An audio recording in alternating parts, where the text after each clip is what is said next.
Hello and welcome to the collective reading for the Cancer full moon that's happening on the 13th or 14th of January, depending on what part of the planet you're connecting from. Hello and welcome. My name's Chloe. I work with card divination, astrology, and I channel multi-dimensional energies through my body, both in the form of physical and vocal light language, which is going to be happening throughout the reading. It brings in healing, attunement, and activation codes to the messages that come through in this reading. And this is the first full moon of the calendar new year. It's pretty wild. At the time of recording, the moon is conjunct Neptune over in Pisces and the ascendant is conjunct Uranus over in Taurus. Now, this is all really linked into the astrology of this full moon. So I'm going to be breaking down the astrology of how all the celestial bodies are talking to each other at the exact moment of the full moon, and that forms an energetic blueprint that we're then working with up until the Cancer new moon in Cancer season. So this is part of a 6-month cycle. We receive downloads at the full moons. Yes, there's a completion, there's a closing out of certain energy, there's an up, and then in comes the upgrade that we then work with over the next 6 months. As I'm going to be breaking down the astrology, I'm going to be pulling some collective tarot cards and seeing what the overall vibe is, because the more you understand what the bigger picture energy is, what that frequency is that you're working with, you can then apply it to absolutely any area of your life and any situation. I've got some channeled messages as well, got quite a few last night, particularly from Mars, who's still 0 degrees of Leo, who's going to be retrograding into the sign of Cancer and will be conjunct this full moon.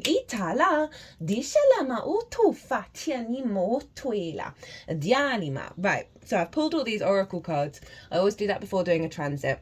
It will be the last reading that I do after the All 12 Signs series, but I just want to sort of bring this energy in a little bit more. We have a lot stacked at the beginning of this reading, of the oracle reading, and all of this feels very much about the work that we have been doing, not only since the new moon in Cancer last year, but also this is tied into the nodes. And I'm going to pick up the tarot deck and start shuffling because I want to see what the cards have to say about this. So the nodes have been in Aries and Libra since July. What year is it now? 2024. July 2023. And Cancer squares Aries and Libra. Regulars, you know, I've been talking about this, that the South node is in Libra. And where it's been manifesting really strongly, where things have really being pulled down and refined, is in the sign of Cancer, right? And the North Node in Capricorn. Now, for wherever Cancer falls in your natal chart, you may have noticed this. You may have noticed a heightened level of withdrawal, a releasing, a purging, as well as a refinement, right? Of bringing real depth and nuance to this area of your chart. And obviously Cancer is the personal connection to water, our emotional body, our intuition, our love, our imagination, and it's ruled by the moon. And so that's really been some big work that we've been doing around soothing the emotional body, releasing emotional wounds that no longer serve us, emotional habits that no longer serve us. But it's meant a daily practice, a daily refinement. And so for some of you, you may have been feeling just a bit detached from that Cancer area, as well as deeply, deeply ingrained and integrated. I know that's a bit of a paradox, but we often get that with the sort of South Node energy. That it's been a bit of a slow slog. But as each day unfolds, we've been adding layers and layers of refinement to that intuition, to that sort of our personal psychic tendencies. I certainly noticed in my own practice just how much I've been in awareness of how co-creation with source, synchronicities, intuition has been coming through in so many different mediums. And that slowly, softly embedded, knowing the everything that we do and everything that we engage with is us working with our intuition, right? But we have to but we have to pull back. We have to pull back the layers of our conditioning in order to really get that heightened intuition come through, because otherwise it just gets distorted through the conditioning, and that takes time, that takes practice. So we got 4 cards come out as I'm talking about this. We've got the 6 of Wands, the Devil in reverse, hello Capricorn, the Two of Swords, which is in fact the Moon in Libra, and then the 3 of Cups. So this is highlighting the journey that we've been on, right? And where it's culminating in the 3 of Cups. The 6 of Wands, right? I like how we've got fire and air, Aries and Libra, Capricorn, which is the opposite, and then we've got some cups, which is, as I said, Mercury in Cancer. So the 6 of Wands is all about instinctively knowing you got to go and do the damn thing, and you go and do the damn thing, and it's come to a point of victory, this sense of knowing and confidence in the journey that you've been on. Right? Even though it may have had challenges, it may have had difficulties, there's a real sense of satisfaction with this card. This happens to be Jupiter in Leo. And often it can seem about outside recognition. And what I'm really feeling is this is the support team, the spirit guides, source, really championing the journey that we've all been going on of recalibrating those instincts. That's a freeing up the emotional body. And that path that I just talked about, that slow integration of that emotional body, as something that's been a very instinctive drive for us all collectively. We've got the Devil in reverse, and the Devil, I don't often read the traditional way with the Devil, but this is a releasing of the bonds, right? A releasing of things that have kept us caged in the way that we manifest in the 3D world. Now, as I said, that Capricorn energy has been where the North Node has been manifesting quite strongly. And what we have with the head and the tail of the dragon with the nodes is they work together. It's neither one side and not the other. And the same goes for that Cancer Capricorn axis that's been activated with the North and South Node. We're not going to have a transit like this in these 2 signs for another 18 to 19 years. It's a big one, right? That through the process of us slowly doing the thing of working through our emotional body, we're releasing those impulses and those emotions that have caged us in terms of how we manifest and how we build. A lot of fear mindsets, a lot of scarcity, a lot of smothering and cloying of the emotions that sometimes we cannot be present in them and yet at the same time be swamped by them. And so this really feels like a release of that's allowing us to build in the long term with the power of our intuition.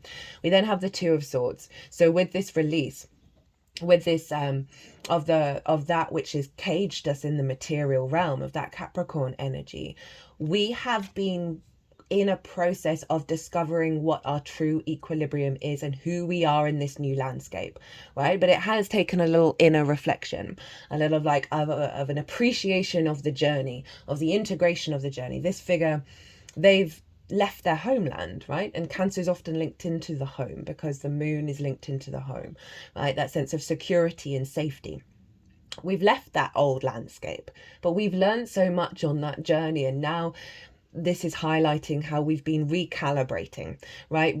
Finding that inner equilibrium of who are we in this new framework, right? Regulars, I've been talking about over the last year, in particular the last 6 months, because it's really ramped up.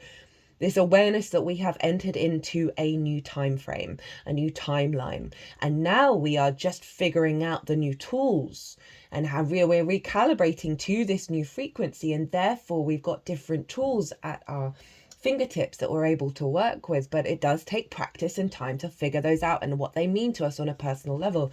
So this inner awareness, this inner understanding, this inner peace and compassion and empathy and objectivity of all that's come before and how that affects the frequency that we're bringing into the future.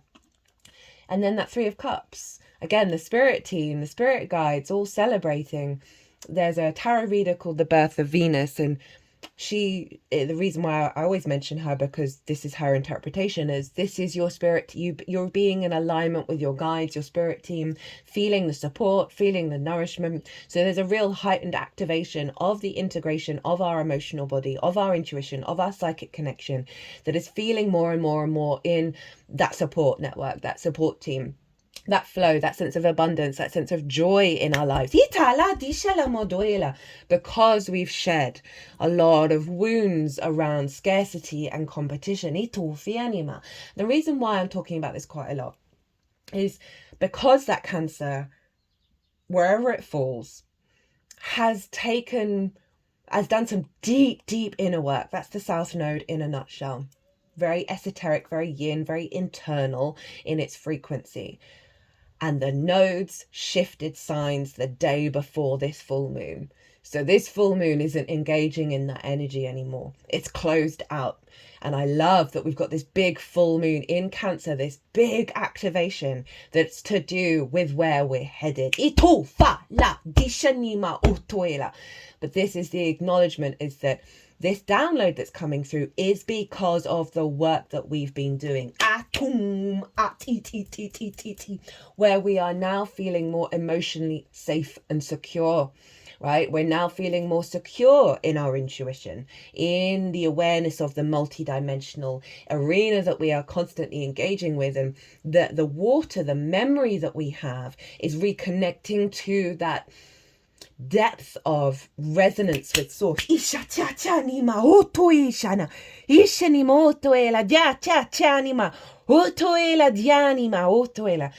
going to do a little peekaboo in terms of the oracle reading, and I don't normally do this, but I'm using this deck that I gave to the person that I live with, but I've been using it non-stop. And this card has been showing a lot. I've been using it in my new channel, which is called Quantum Vibe Tarot. I put the link in the description box. It's more transmissions, it's more free for all, there's activation codes in there. It's not necessarily linked into astrology. I'm going to be doing lots of different things. I've done a wounded inner child transmission, and then following that was the activating the higher avatar of love. And this one came up, I believe, in both of those readings from what I remember. That what's coming through here is this huge capacity. You see this intuition through the third eye, this huge capacity, this deep inner knowing. And you see all these threads, they're becoming more and more available.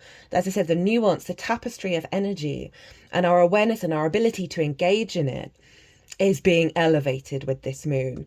And then following that, we have, this feels very fire energy, right? This feels very, through this surrender, through this openness of our water body, our instincts are coming through, right? Our direction, our ability to direct it. This feels very high priestess, magician energy, right? And Mars is conjunct this moon, and this is our calibration to take action, to direct this power. It's an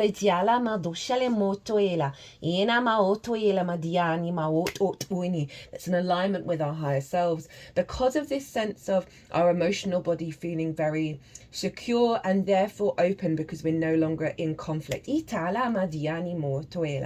wanted to talk about a couple more things that came through that I've wanted to talk about for a while, and kind of knew that it would show up really loudly for whatever transit it was relevant for. Is that I remember reading years ago that there's a predominant amount of lottery winners who didn't have money, and then they get all this money and then they burn through it and they're back where they were before. And this has always been very loud in my head in terms of the integration process. I know there's lots of manifesting principles out there of like instant manifestation and all of that. And regulars, you know, I'm about the long-term integration, right? That serves us in the long term, and it's linked into this. Because so often we can do all that manifestation work, we can put all our intention that way, but there's some core blockages around abundance that we have collectively, and then we have socially, and then individually.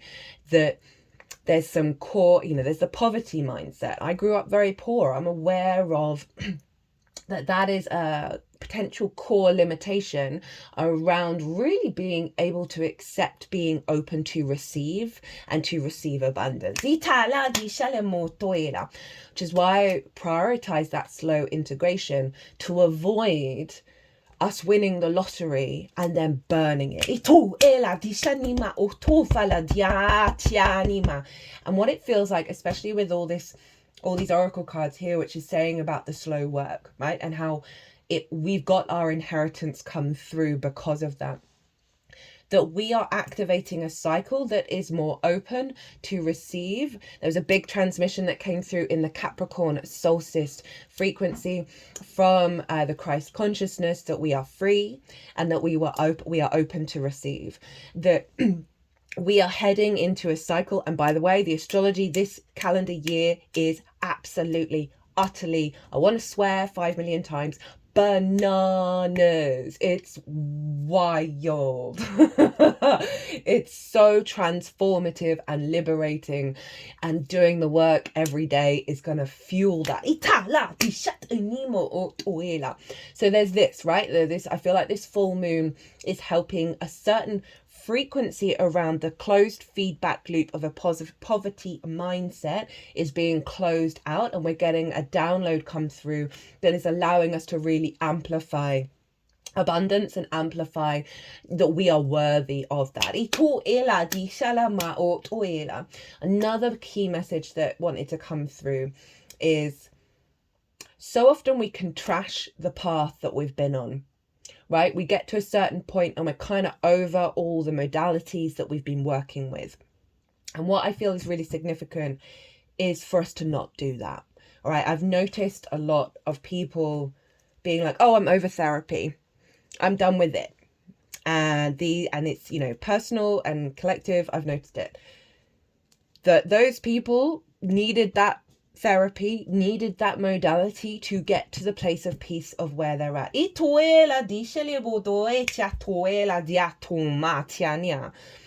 That there's something around this full moon of bringing in a state of gratitude, right? You may be releasing a lot of tools that you just no longer on your radar anymore, that are no longer significant to your path.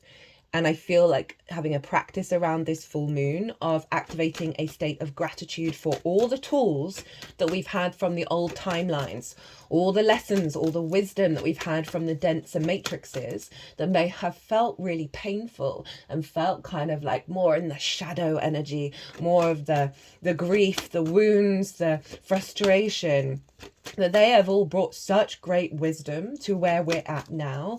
And that we don't have to do anything.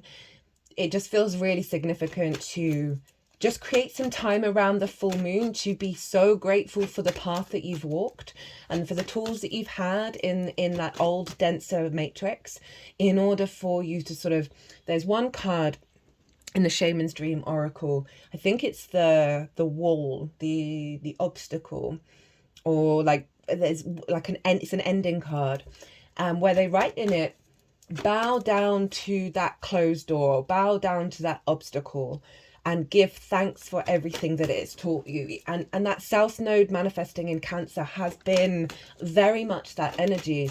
And I think it's really going to help amplify what's going to be coming through with this full moon.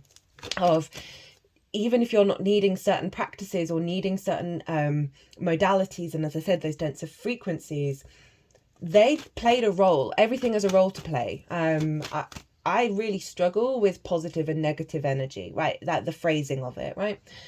Yes, there's a certain, we all have that connection of the love, the flow, the peace, the giving, that feels really good, right? And we want to head in that direction. But if we deny all of the shadow side, it just gets louder.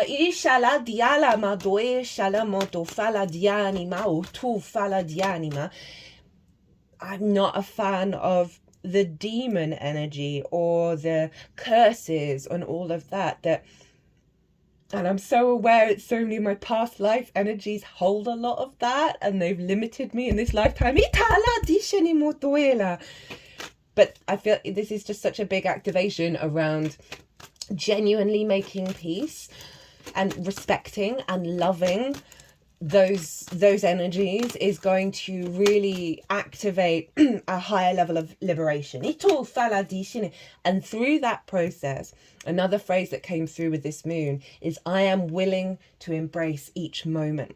And by making peace with where we may be in conflict, right, where we may have preferences to rather not be that, when we step into that surrender state, that peace state, that loving, nurturing state of Cancer wants to nurture and nourish everything, right? So we feed that into it, that then allows us to be at peace and embrace every moment, no matter what it may look like. And I feel like with that dynamic, we are allowing more of this very powerful manifestation process to begin.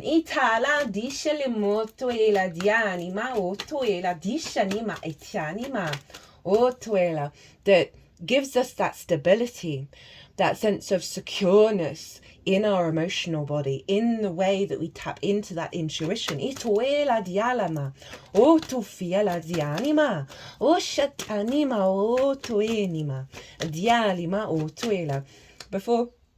I go on with the astrology, I just want to reference that there are 2 cards that came out in the Capricorn new moon that obviously happened just before the calendar new year, that are here in this reading.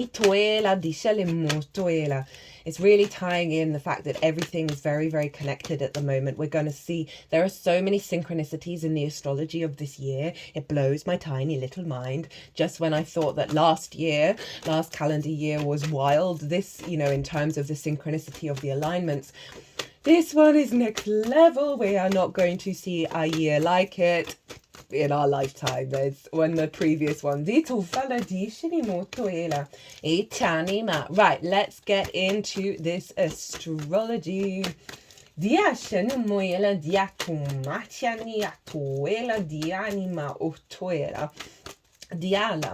Right, so this moon is at 23 degrees and 59 minutes. It's nearly 24 degrees of Cancer and Capricorn respectively. The moon is in her own realm. She is governing this moon.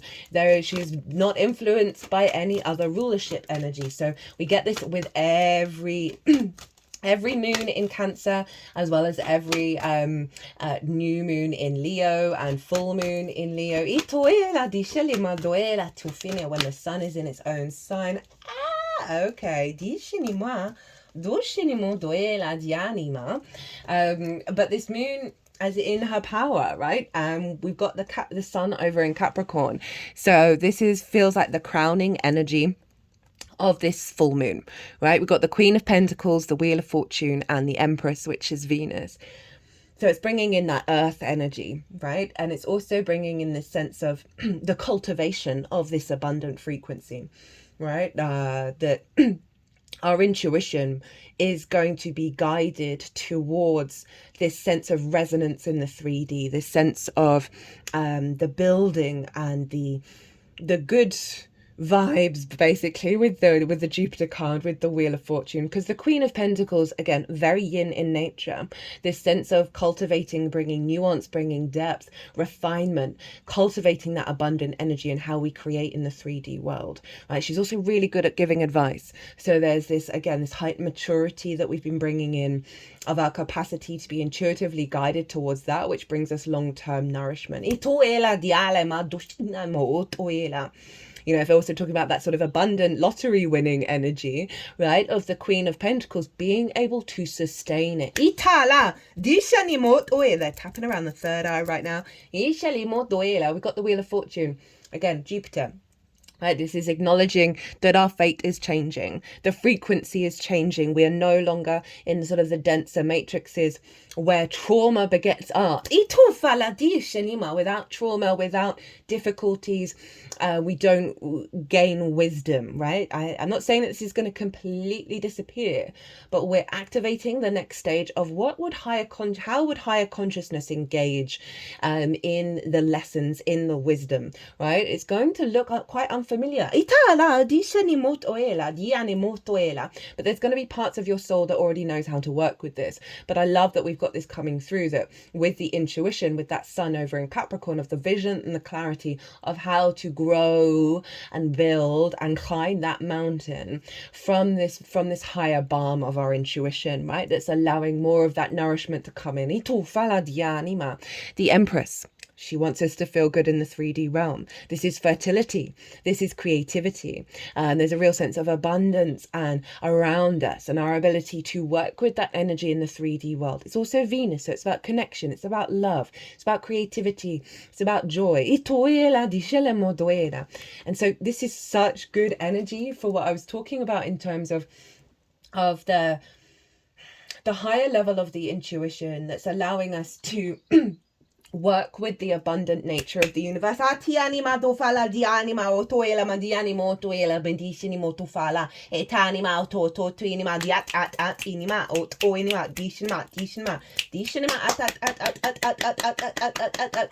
And Venus is square Jupiter at the time of this moon, right? So really building, and Venus is in Pisces right now in her exaltation, right? So all the qualities of Venus are raised up high, squaring Jupiter, right?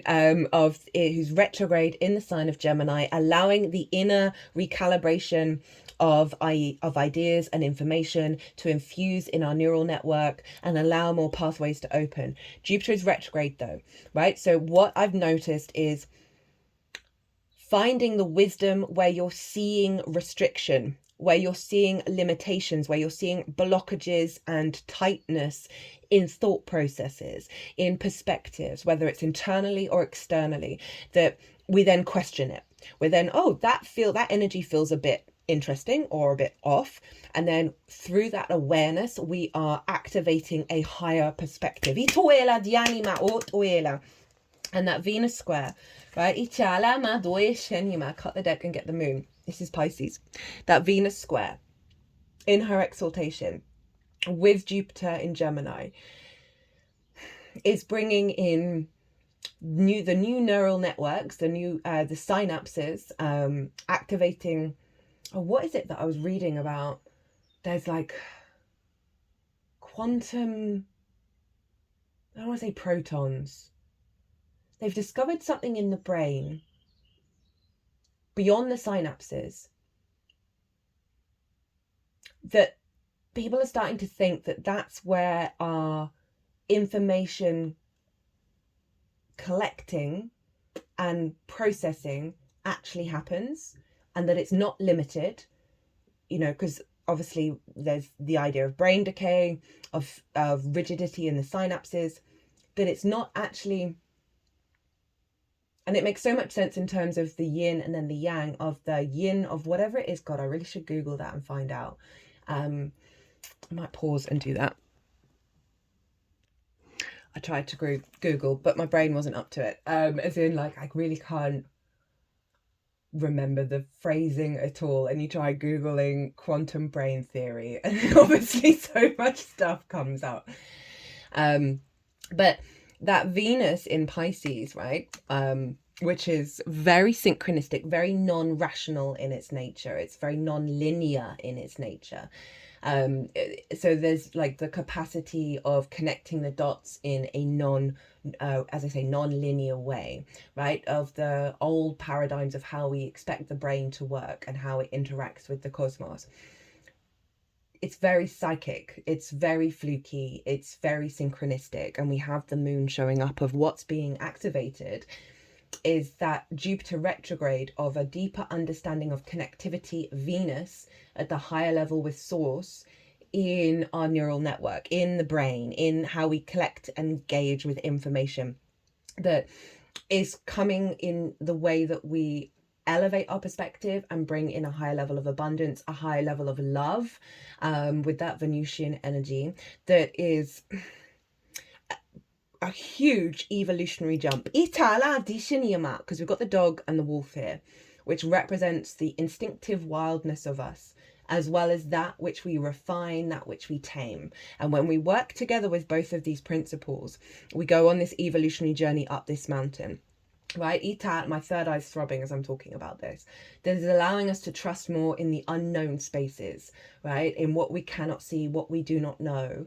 That we are going to be discovering more wisdom and more flow state through that surrender process, where we are now building new mechanisms of how we're engaging with source. So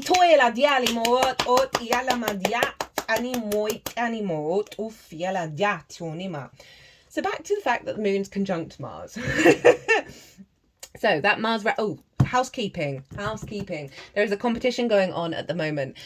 Check out my latest short if you want to enter. There are 3 personal Earth private reading transmissions up for grabs, and in that short, basically comment on any of the videos. I can't remember the exact question. What keeps you building for the long term, right? That sort of Capricorn energy. So you can post on any of the videos, and up until the 19th of January, when we then move into Aquarius season. So that's available. Also, if you want a Mars retrograde personal reading, they are currently 50% off for any personal reading based on the Mars retrograde. What was I going to say?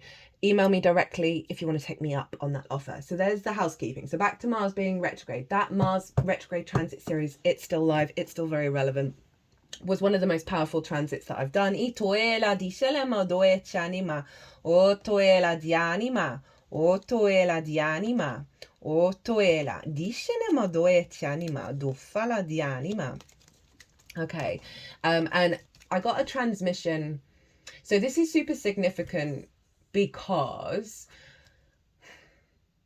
Mars is in the sign of Leo right now. At the time of this moon, it will have moved into Cancer. And at the moment, Mars is ruled by the sun. No, sorry. Leo is ruled by the sun, Cancer ruled by the moon. This can represent the paternal and the maternal energies in our lives. And what Mars is doing, Mars is our motivation, our drive, our action, our instincts, our get up and go, our drive, our passion. Any wounds that we received or that our soul signed up for in regards to the paternal and the maternal energy, right? Not sex specific. We have that within all of us. That have blocked your true motivation, drive and action. We're doing some really deep healing on all of that. We're revisiting, we're revising, and we're refining how we move through the world based on the sun and the moon. Right, also our conscious and our unconscious are coming together in alignment. This is super, super powerful. Particularly the opposition with Pluto, which I talk about, but also the fact that Jupiter's going to be moving into Cancer. It's its favorite place to be. So Mars is really getting us in alignment with that Jupiter upgrade that's going to be coming through.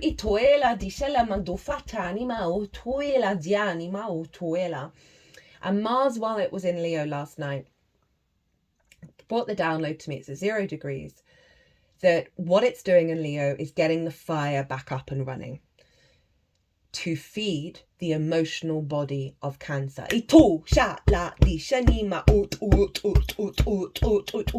which ties in very closely with this fire energy coming through in this card and the water energy coming through in this one, right? Right, the alchemical process of fire and water, right? Our passion, our instincts and our intuition and our love, and tempering those two, right?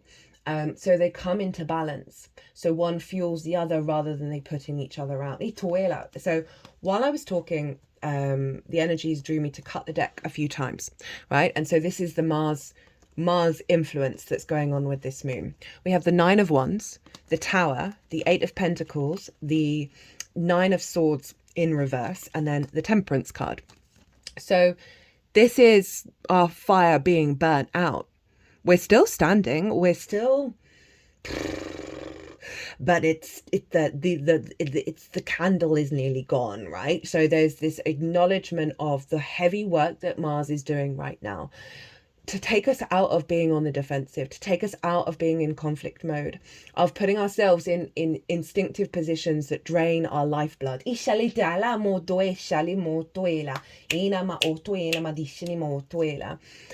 is Mars's card, the Tower, that structures are being pulled down externally and internally that do not serve this building in the new frequency, in the, think of the drip feeding.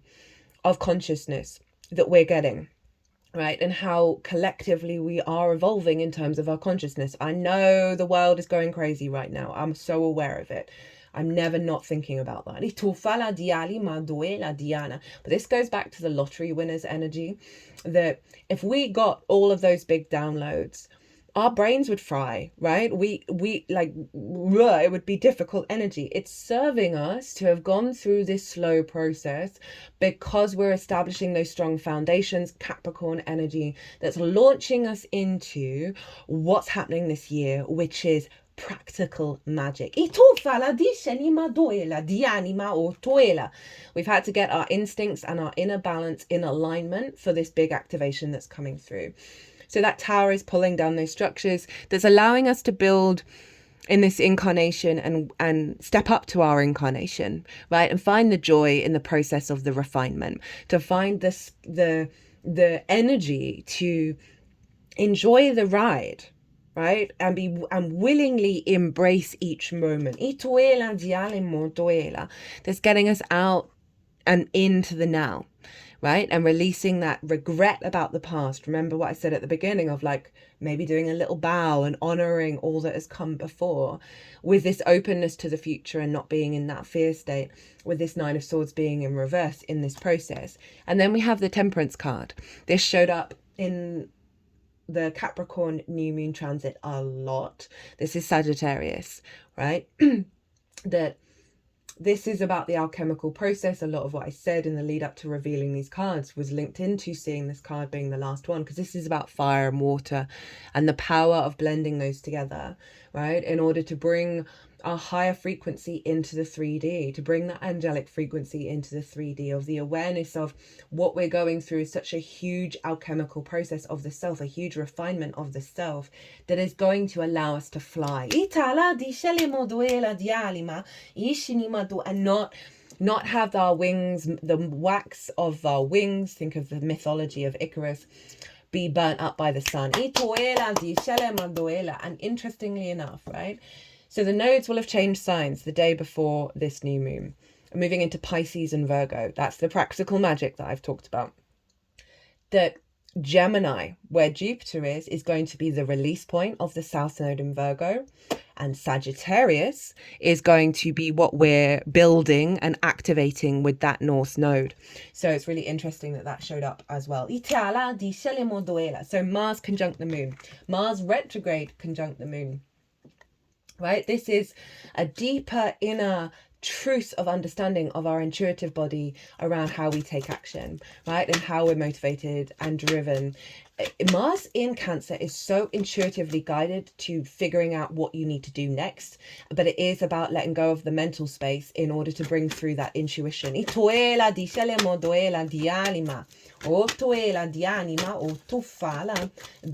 Remember, Mars, that connection between the Leo and the Cancer chart, is get that fire back up and running to feed the emotional body, right? So the instincts in alignment with our intuitive body. 10 of Cups is, I'm talking about that Mars energy of that our inner emotional body is being upgraded, where we're then going to, through our actions, we're then going to see that 10 of Cups manifest externally. That is us engaging with the lottery energy around us, right? Of the miracles, the wonder of source, of it showing up.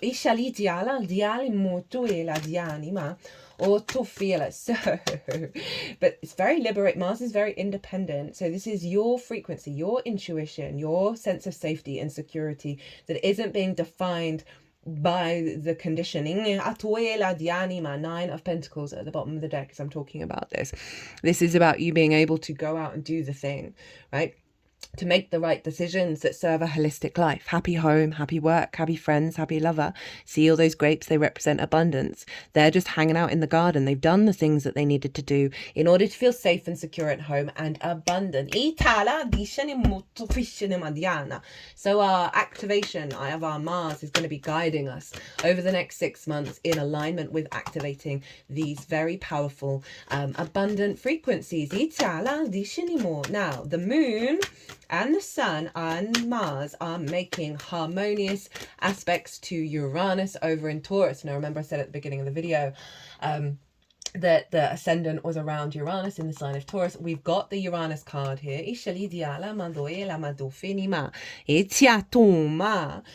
Uranus is the path clearer, the breaker of chains. It wants you to be free in the sign of Taurus to create from abundance. They're just hitting the deck around the sacral chakra, up to the solar plexus, up to the heart. And you're pulling it back down to the root.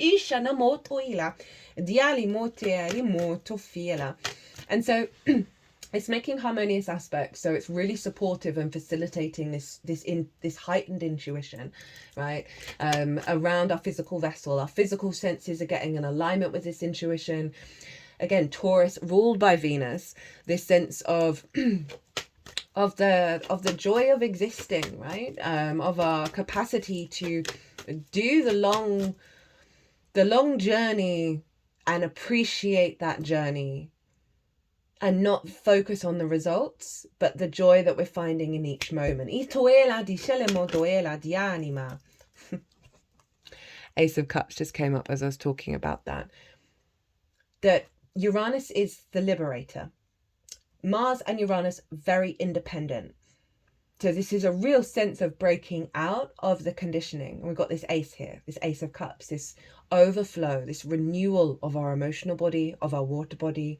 You see the Dove of Peace, right? There's a real sense of moving beyond the conflict, beyond the drama, right? And allowing that, knowing that this water is abundant. It's spilling over. I often use the phrase, give from your saucer, not from your cup. When you give from your cup, you're draining your cup and you're giving from a place of lack. When you give from your saucer, you're giving from a place of abundance. And this is saying that what's coming through is this real resonance of that abundant energy within us. And this is leading me to, let's get one more on this Uranus energy, right? Oh, half that was around the wrong way. Don't know what happened there. Uranus is very future thinking. It's very galactic in its energy. It shakes things up. It pulls things down. It breaks those chains. It allows the path to become clear. And with this harmonious energy to the sun, we're getting a lot of wisdom in our downloads and our vision and our clarity.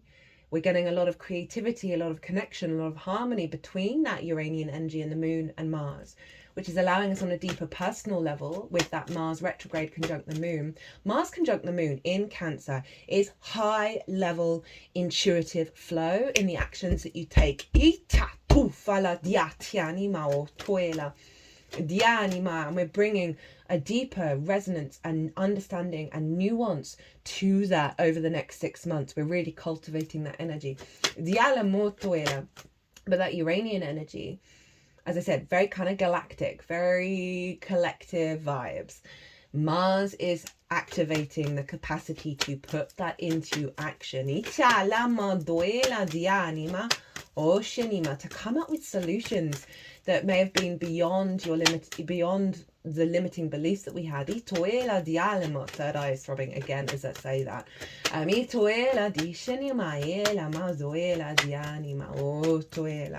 Diana. You know, I was talking about finite energy.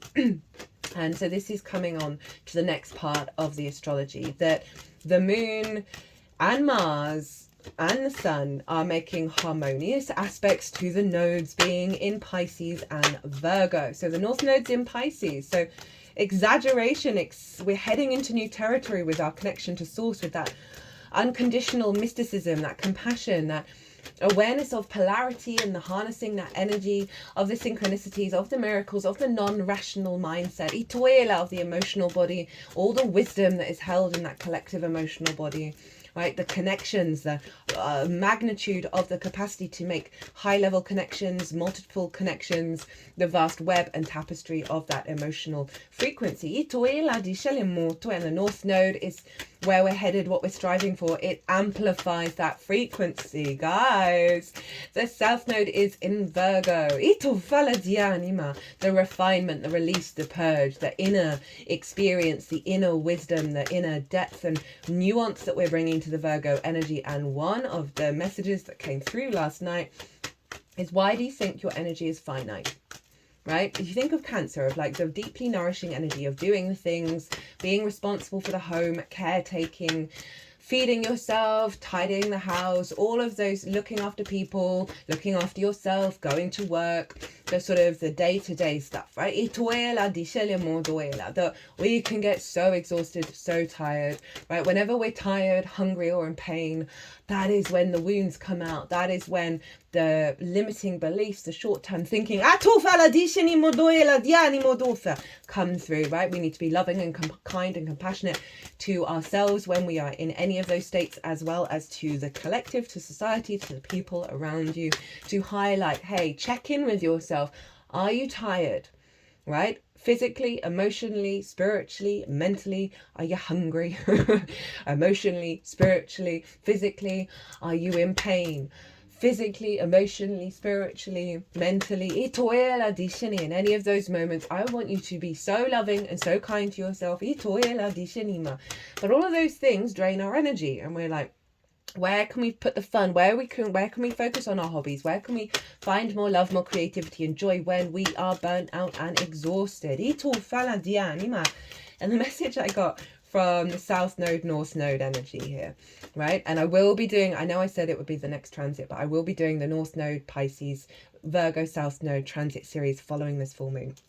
That the reason why we think our energy is finite is logic, is observation, is this awareness of certain dimensional cause and effect. And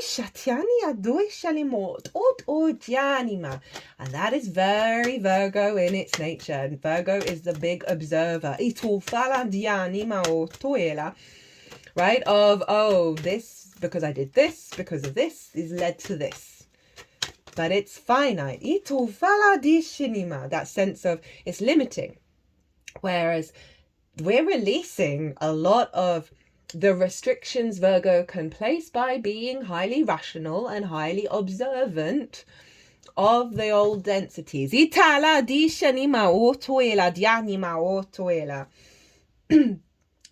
Pisces energy is allowing us to be aware that our energy is infinite. And this ties into the message of that Mars retrograde conjunct the moon, right? Those inner reserves of Mars being retrograde, that inner power, that inner drive, that inner motivation being amplified by the release in the Virgo South Node that of the logic, the old logic, and the magic of Pisces. And as I was shuffling, I got the King of Cups, right? So very water energy of the understanding and the power of all of our emotions, right? Of not drowning in the ocean, of being very secure and very stable, sitting on our throne, as we harness that magic, as we harness that emotional body, as we harness our intuition and find more love and more creativity in our ability to take action on that, to find the space in it. This is a heightened level of maturity and sovereignty around that download, right? Of the illusion of the finite nature. Because the North Node will be conjunct Neptune. And Neptune is also making harmonious aspects to the moon, the sun, and Mars.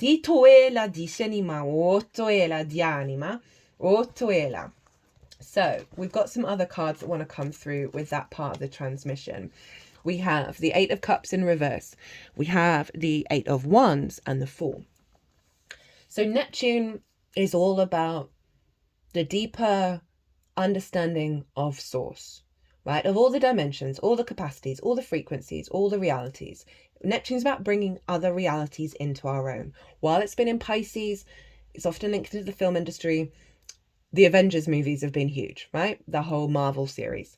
And if you think about that, lots of different people, beings with either magic powers, tools, that they all come together in order to save the universe. So Pisces, so relevant, so on the money.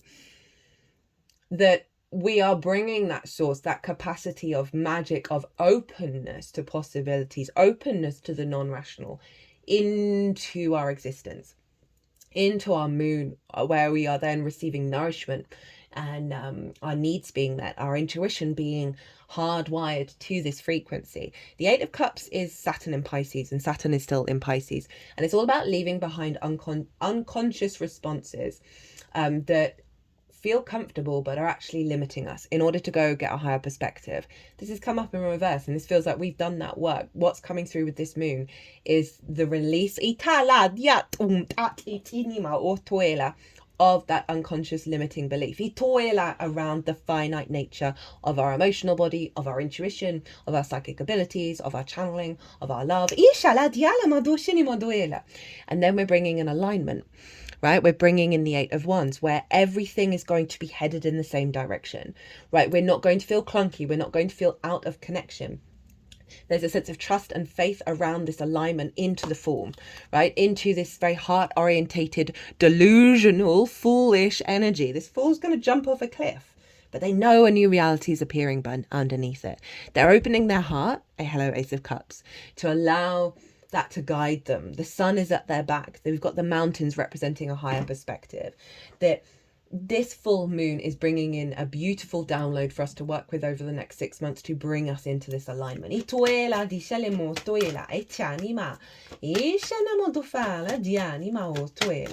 Right, what else did I want to talk about? Oh, the fact that we've got a grand water trine.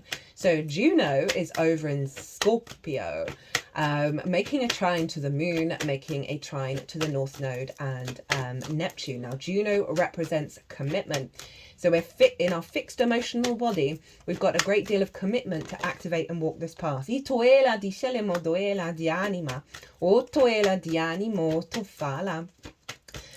because Juno does represent your kind of ride or die, and in the sign of Scorpio, it's like this is a deep revealing in our emotional body of a truth that has been hidden. And I got the Six of Pentacles with that, right? So this is about moving us away from a poverty mindset, right? Coming into balance, being able to receive, right? And this is what's been hidden from us, that we are not able to receive, right?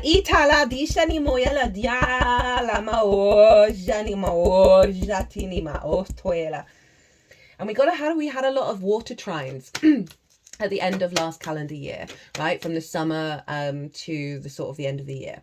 And that was really doing the deep healing work. And I love that Juno's come along to activate another grand water trine that's locked in of our commitment to where we're headed, right? This new fixed energy in Scorpio that is allowing us to see the secrets that have been hidden, right? That is allowing us to then apply that into our life and be very strong in our energy when it comes to,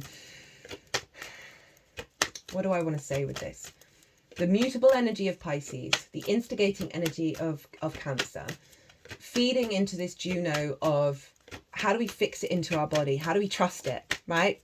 Scorpio can be very paranoid. This doesn't feel like a paranoid energy. This feels like a deep trust in the transformative process that we're all collectively going through in order to help us facilitate the massive consciousness shift that is coming. Oh my God. I mean, it's here already. Oshanima di anima, Oshanima di animo, Tofiela di anima, Otoela di anima, Otoela. How are we doing for time? Okay. Right, so I've said all of the... Okay, I just noticed one thing that I didn't bring up from what I've written down. Don't feel guilty, do something. Right? So often when we... How do I want to phrase this? Do I even want to talk about this right now? I'm feeling some resistance, but I think we can feel really guilty about receiving. And that guilt doesn't serve us. It also can get our defenses up, because then we feel not good enough if we haven't given back. And there's something around making peace with receiving and not falling into a shame spiral, and allowing that Mars to then pay it forwards in a way that you don't know in that moment, right? So being open to receive, not feeling guilty about it, not feeling shame about it, whether that's from source or the people around you, that Mars energy is sort of letting you know that retrograde Mars conjunct this moon is that's so funny, got the Knight of Wands, and I'm talking about this with the Knight of Cups at the bottom of the deck, that you will be intuitively guided in the future to act on instinct to pay it forwards. That we don't have to get hung up on immediately giving back or thinking that we've taken too much. Of really allowing us to be able to receive the blessings, the abundance, the miracles, without immediately projecting either shame of what's happened in the past. I'm going to give a really simple example. We just had Christmas. So say you received a really thoughtful Christmas present from someone who you love, but for whatever reason, not said with any shame or any judgment, for whatever reason, the present that you gave them didn't have the same thought in it, didn't have the same care or the same love, right? Maybe really busy, maybe really poor, broke. I don't want to say poor, that felt wrong. That you can't enjoy what you're receiving because of that shame, because of that guilt, right? That then kind of sucks the love.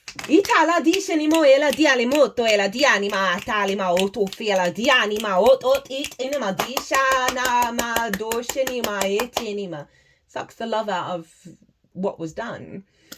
And then you're immediately getting out of the now, because you're living in regret about what you may or may not have done. And then you're thinking, oh, at some point I've got to pay that forward. At some point I've got to go and do that thing. So you're externalizing your energy both to the past and the future.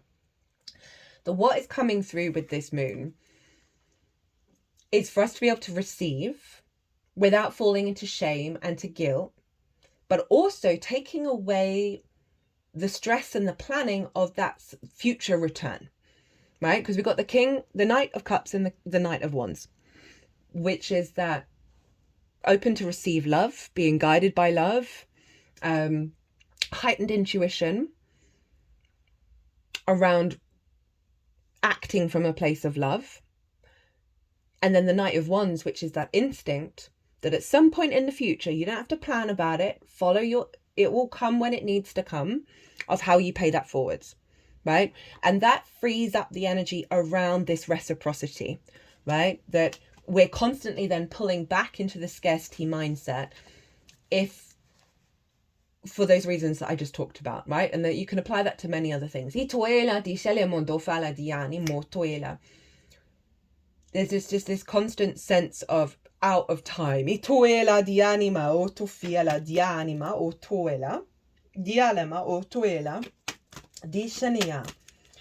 Now, I mentioned, so the moon is ruling Mars, and the sun is over in Capricorn. Now, the sun is still in conjunction with Pallas Athena, which was what we had in the Capricorn new moon.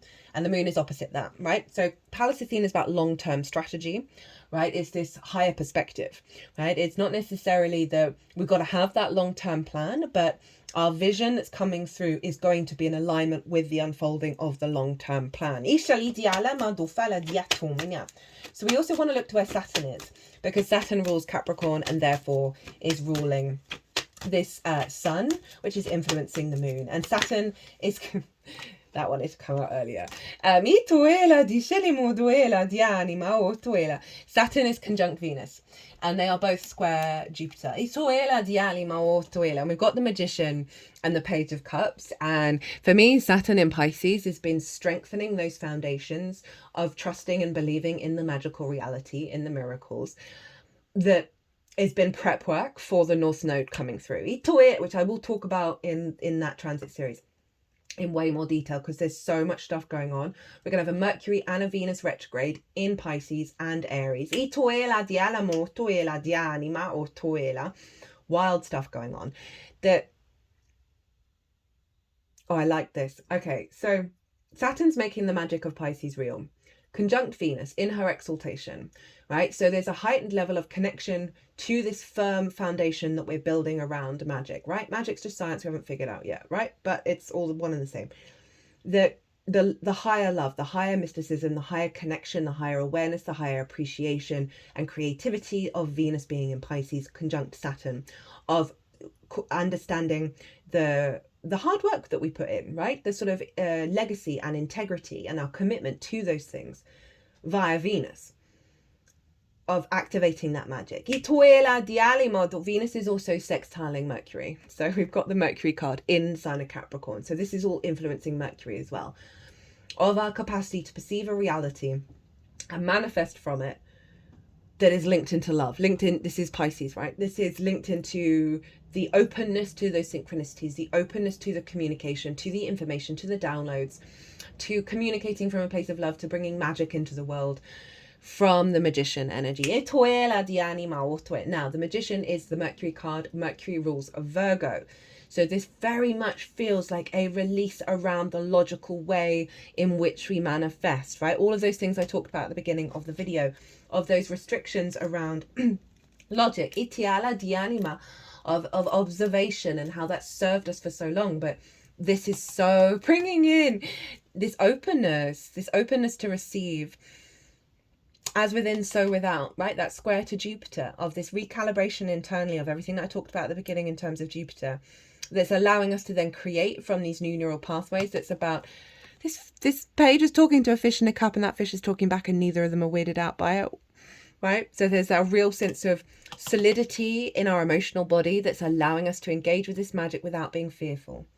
Now, it came through in the Capricorn new moon, of what's going on with this astrology this year, what's going on with the awakening of the collective consciousness, the elevation of it, that we can really struggle with this shift, because so much of the old self has been built from the denser frequencies, right? That we can be very scared about shifting into this dynamic, and therefore very quick to lose our footing if it's not necessarily showing up with the expectations that we have. Regulars, I always talk, no expectations, no assumptions. It's hard to do, it's a daily practice, but it frees up so much space.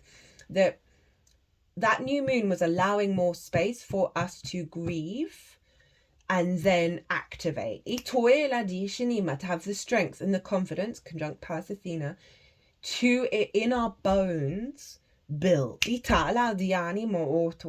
this is a really power up boost here that's coming in, that is working with our capacity to be more open. Now, every lunation that's happening for a while now is giving an upgrade to Mars. So this is happening just at the beginning of the Mars retrograde. So you're really going to see a lot of pulling away of structures very early on to this full moon energy that have limited what I've just talked about.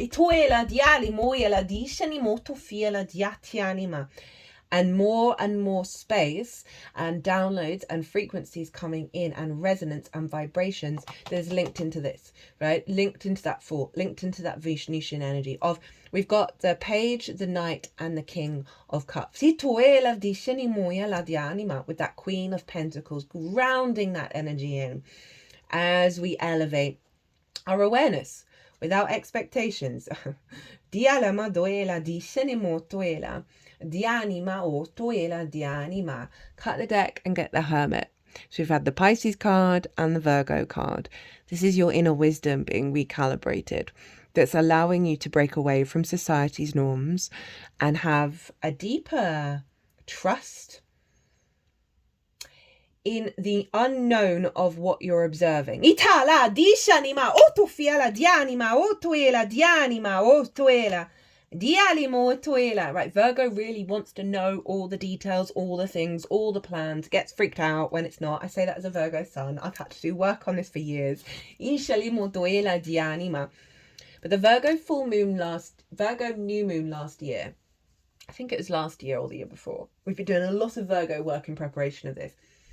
Of moving away from the micromanaging the universe into just the opening, focusing our observation on creativity and possibility rather than the problem. Itoela dianima, otoela dianima, otoela dishinima.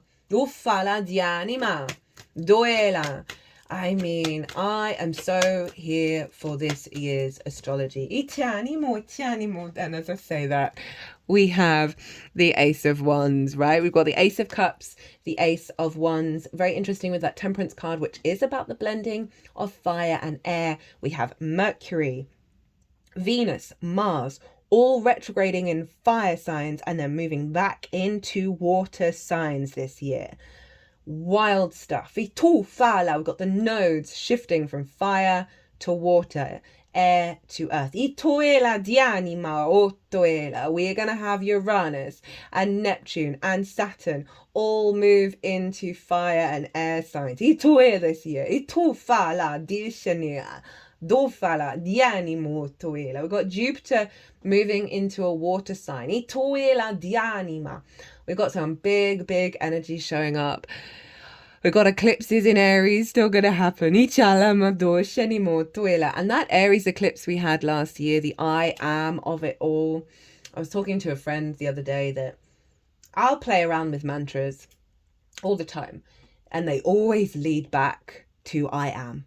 Of just repeating the mantra of the I am, the Hierophant and the High Priestess at the bottom of the deck, as I felt called to look at that.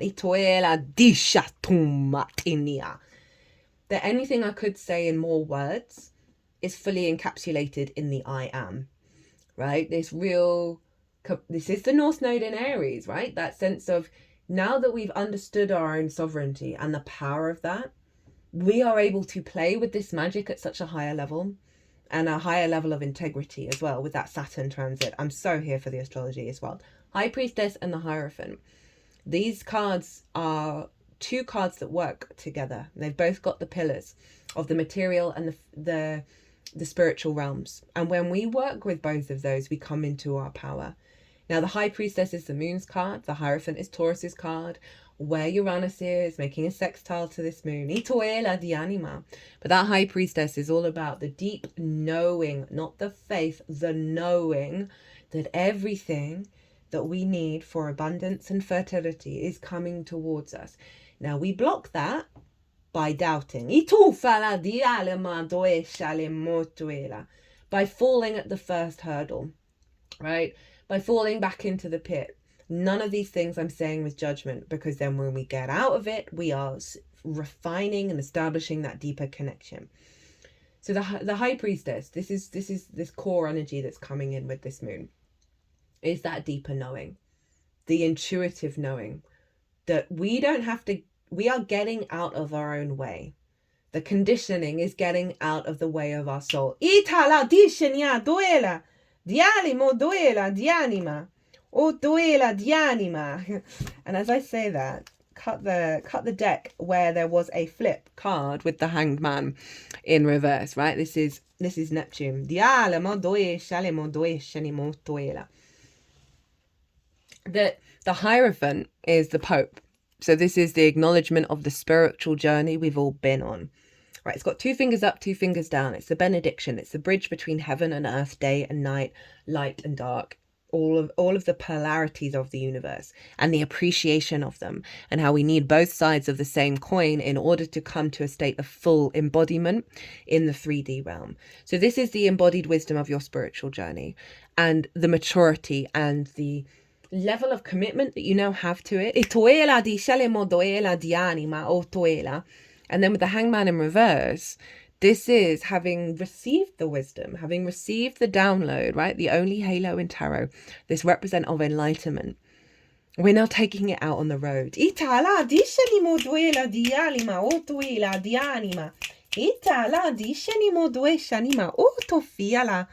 Well, my loves, I'm going to leave that there. Cut the deck and get the Ace of Pentacles. 3 aces, 4 aces. We've got all the aces.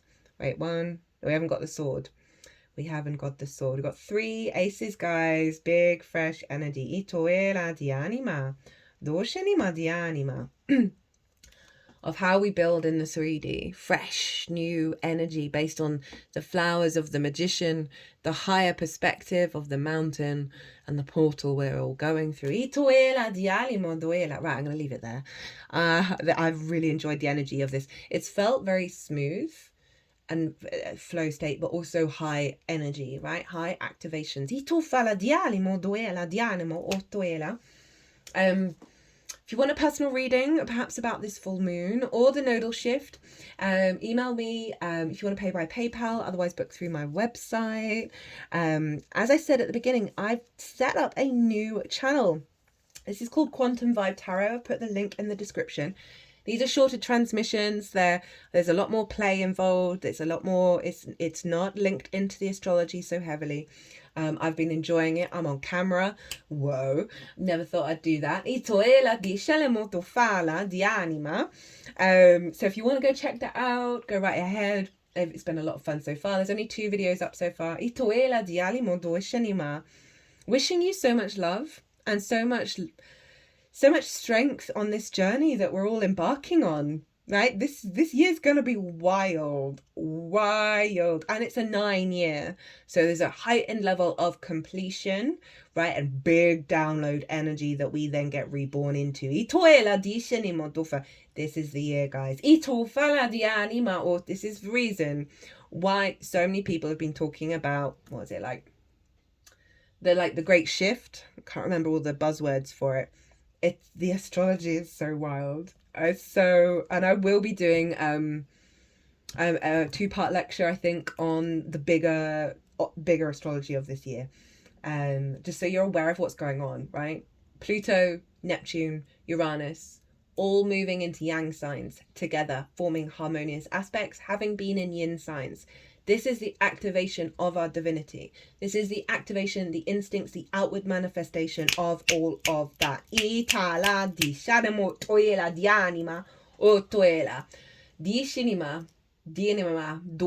Right, my loves, I'm going to leave it there.